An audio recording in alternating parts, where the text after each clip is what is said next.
Hello, hello, hooray, here we go.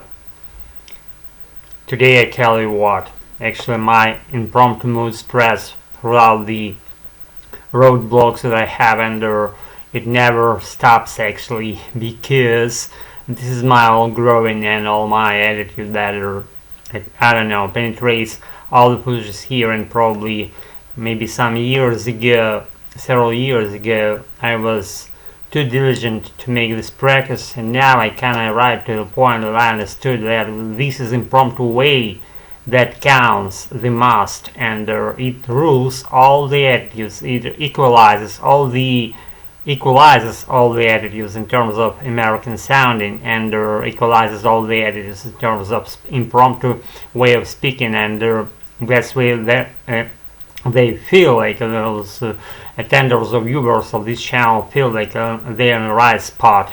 Maybe not necessarily English teachers, because English teachers would say like me doing she's here because I don't care about the bookish style of learning, and especially way of learning by compulsory order or whatever else, or the certificates and tests and names of the levels of English. If Native Americans don't have particular if they are asked like, what would be the great name for English level that you have, for example, they would be go and fuck yourself probably, and it's better definition, is the best definition I've ever heard, because they in the first point they don't say that out of respect, and they me I me it's like out of that list. I don't belong to that affiliation. I may say whatever, but I do it on the fly, and my attitudes are pretty ubiquitous, and they're all clear immediately once they are seen on a camera, or you follow me intentionally. All the just tricks and shticks and all the behavior that I give here and exposure, this is all clear, and it goes without saying. It's self-explanatory in the first place, and that's why this channel was commenced by me, and that's for deep learners, and I wouldn't be changing complete attitudes, but the name of those learners would be not learners but advancers of their own English, if that word exists. Advancers, people who advance the English. How would you call them? Native Americans. If you watch me, Jack, if you're watching this shit, give me a clue in the comment section below. If you don't forget, if you don't, then it's okay. It's advancers. Why not advancers of their own English levels, whatever. This situation is produced when you don't think about what you're going to be talking about. You stopped before this video shoot even commenced. This is the main point. You don't compose your speech in advance. You don't contrive something to be relating to while speaking. It's complete improvisation. This produces the right skills while in the process of going, because, for example, I've never been to United States of America, and only in my dreams. It counts, yeah, it counts. So let's say so. And as I got from my own experience, like children learn from their parents pieces of languages and mosaic of that language. They put it together later, but without knowing the rules, they speak fluently.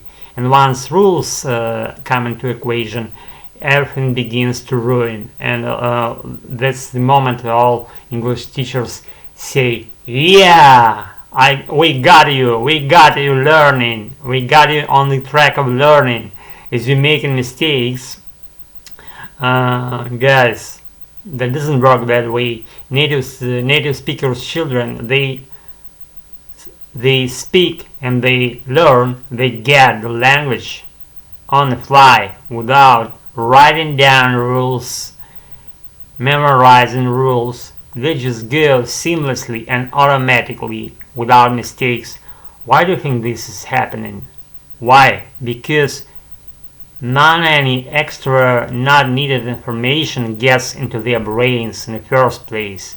It doesn't clutter up their empty spaces, and that produces the volume for ease of breathing inside those premises, and that contributes to their expansion, to their freedom, to their fearfulness of speaking just in a moment, without knowing rules. American, I don't know about American, but our locals teachers, they speak in a robotic but impeccable way. And American native speakers' children, they speak like regular kids would, and there are always mistakes, there always something sounding not suggesting to be right and doesn't sit right all the time. Those sounds, they don't sit right. Words, sounds, endings, prefixes, suffixes, whatever else, and nevertheless we grasp their voices as native speakers' voices. Why do you think this is happening? Why? Because subconsciously you're confessing inside your mind the fact that this is a fluent way of learning, this is the way you should be following.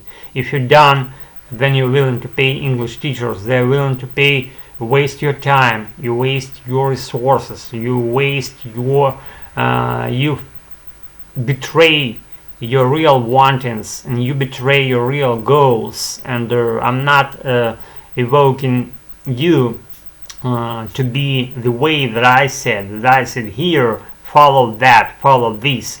Never I would say that strict kind of rule. And do what you want, learn with whomever you want, get those results, compare them with the style of learning as I propagate, and just compare results and feelings as you go, as you're growing in your language. Feel that joy, natural joy, and not so joyful attitude as you go, if you're following some guidelines from a book, for example. Just compare on your own, and you say, not me saying that, you saying that, what is better, what works better for you. Tell me in the comment section below. If you're free, if you have some seconds to do that, if you don't, then don't. Just do whatever you want. This is all premise, the whole attitude that I spread throughout my footages here. Do what you want, it'll be good about it. Thanks again for following me, for whatever you're doing. I feel you all, and I'm doing this for us all and for longevity of American English. Be good at girl, Jack.